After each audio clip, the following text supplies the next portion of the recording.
ETF capitalisant, comment ça marche? Aujourd'hui, on va parler des ETF comme toujours, mais surtout, on va définir qu'est-ce qu'un ETF capitalisant et comment ça fonctionne, car beaucoup de gens parlent de la stratégie d'ETF pour faire fructifier son capital, mais peu de gens abordent la question des dividendes et surtout comment optimiser le choix des ETF pour faire fructifier son patrimoine. Je vais donc aujourd'hui, tout vous expliquer, vous donner mon avis et vous donner comme toujours des exemples pour que le tout soit plus clair. Comme toujours sur ma chaîne, cette vidéo a pour but éducatif et informatif uniquement. Elle n'est que mon avis et ne constitue en aucun cas un conseil en investissement. Première partie très rapide, qu'est-ce qu'un ETF? Donc c'est un fonds coté en bourse qui réplique la performance d'un indice. Cela peut être par exemple le CAC 40, l'Eurostock 50, le MSCI World ou encore le S&P 500 aux États-Unis. C'est un moyen simple et peu cher d'investir en bourse sans avoir à choisir des actions individuelles. Autrement dit, en un clic, vous achetez un panier d'actions, vous êtes diversifié et c'est un moyen très simple d'investir en bourse en y passant très peu de temps. C'est personnellement le cœur de ma stratégie. Passons maintenant à la deuxième partie, un aspect un petit peu plus technique, mais en fait très facile à comprendre lorsqu'on parle des ETF. Quelle est la différence entre un ETF distributif et un ETF capitalisant? Alors, un ETF qui distribue, quand les entreprises de l'indice versent des dividendes, l'ETF les encaisse et vous les reverse. Vous recevez donc des dividendes régulièrement. Pour rappel, les dividendes, c'est la rémunération des actionnaires. Autrement dit, quand il y a du profit, certaines entreprises choisissent d'utiliser un peu du profit pour payer des dividendes et donc récompenser quelque part, rémunérer les actionnaires. Un ETF capitalisant, il n'y a pas de dividendes sur votre compte puisque les dividendes sont réinvestis automatiquement dans le fonds. Autrement dit, la valeur de votre part augmente sans que vous touchiez directement de l'argent.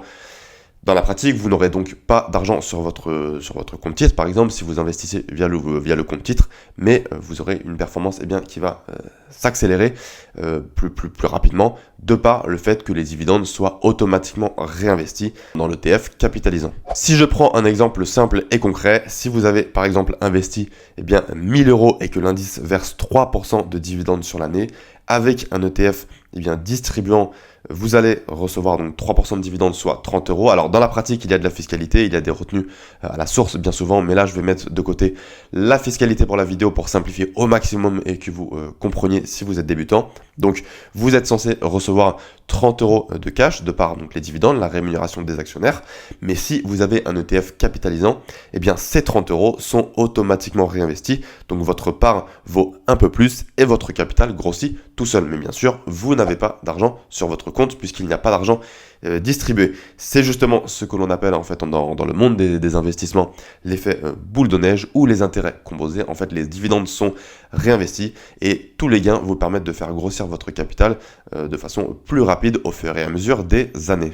On va passer rapidement sur mon post pour voir un exemple. Alors il y a ce fameux ETF de iShares sur le S&P 500 qui est le plus gros lorsqu'on réside en Europe et qu'on souhaite investir sur les États-Unis. Donc ici, si vous utilisez le site Just ETF, moi je l'utilise en anglais, vous verrez ici dans le Distribution Policy, Accumulating pour un ETF capitalisant, donc les dividendes sont automatiquement réinvestis. C'est ce qui permet donc d'avoir une meilleure performance, mais je vais revenir un peu plus tard dans la vidéo sur les avantages et les inconvénients de chaque type d'ETF. L'autre type d'ETF que vous pourrez retrouver, donc là je change d'ETF, toujours iShares sur le S&P 500, mais cette fois c'est la version Distributing, donc c'est la version qui redistribue des dividendes. C'est donc à ce niveau Distribution Policy que vous pourrez voir si vous investissez sur un ETF capitalisant ou distribuant. Avant que je donne mon avis, passons maintenant aux avantages et aux inconvénients de chaque type d'ETF. Alors les avantages d'un ETF capitalisant, c'est qu'il n'y a pas besoin de réinvestir vous-même les dividendes. Si vous souhaitez réinvestir les dividendes pour investir davantage et gagner plus d'argent sur le long terme, cela demande des démarches, forcément. Si vous recevez des dividendes et que vous devez les réinvestir, cela demande en plus des frais puisque vous avez de nouveaux ordres à passer. Ici, pas besoin de réinvestir les dividendes. Donc le gros avantage, c'est que vous profitez à 100% des intérêts composés. Les intérêts composés, c'est quelque chose de très fort lorsqu'on investit sur le long terme. Vous gagnez de plus en plus d'argent et de plus en plus vite si vous êtes discipliné et surtout si vous avez la bonne stratégie. Et les ETF capitalisants s'inscrivent directement dans cette stratégie. Autre gros avantage que peu de gens mentionnent souvent sur Internet, c'est que fiscalement c'est avantageux. En fait, lorsque vous touchez des dividendes, vous serez imposé sur l'ensemble du dividende. Par exemple, si vous êtes imposé à 30% et que vous recevez 100 euros de dividendes, vous allez devoir payer 30 euros. En revanche, lorsque vous avez un ETF capitalisant, vous ne recevez pas de dividendes, mais admettons que vous ayez besoin de 100 euros de la même manière et que vous devez retirer 100 euros. Lorsque vous retirez 100 euros d'un ETF capitalisant, vous allez être imposé seulement sur la plus-value et non sur l'ensemble du montant que vous allez retirer. Autrement dit, pour reprendre le même pourcentage, si vous êtes imposé à 30% du montant que vous retirez, mais que vous n'avez que 50% de plus-value, eh bien, vous serez imposé à 30% sur 50 euros, donc la moitié, et non sur l'ensemble des 100 euros que vous retirez. Cela fait une grosse différence. Vous aurez donc moins vous aurez moins à payer de par la fiscalité plus avantageuse lorsque vous retirez une plus-value et non un dividende. Alors, quels seraient les inconvénients d'un ETF capitalisant? Alors franchement, moi, j'en vois pas beaucoup, si ce n'est le fait de ne pas avoir de cash flow régulier.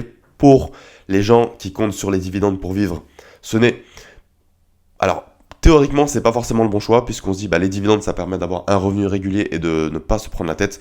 Mais même comme ça, vous l'avez vu avec l'exemple précédent, je conseille toujours lorsqu'on veut vivre de ces investissements, de vivre de ces plus-values et non des dividendes, qui est à retirer au moment justement où vous avez besoin d'argent pour payer finalement moins d'impôts, puisque vous serez encore une fois imposé que sur la plus-value et non sur le dividende.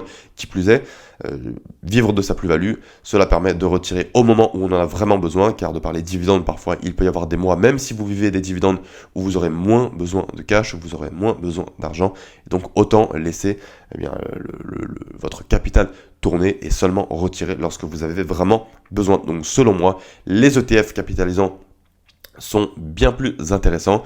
Je n'investis que sur des ETF capitalisant dans le cadre de ma stratégie ETF long terme. J'investis principalement sur les ETF, mais sur les ETF capitalisants, c'est toujours un des critères que je sélectionne sur le site Just ETF lorsque je fais mon choix d'ETF, et je ne le regrette pas du tout et je vais continuer à adopter cette même stratégie pour les années à venir.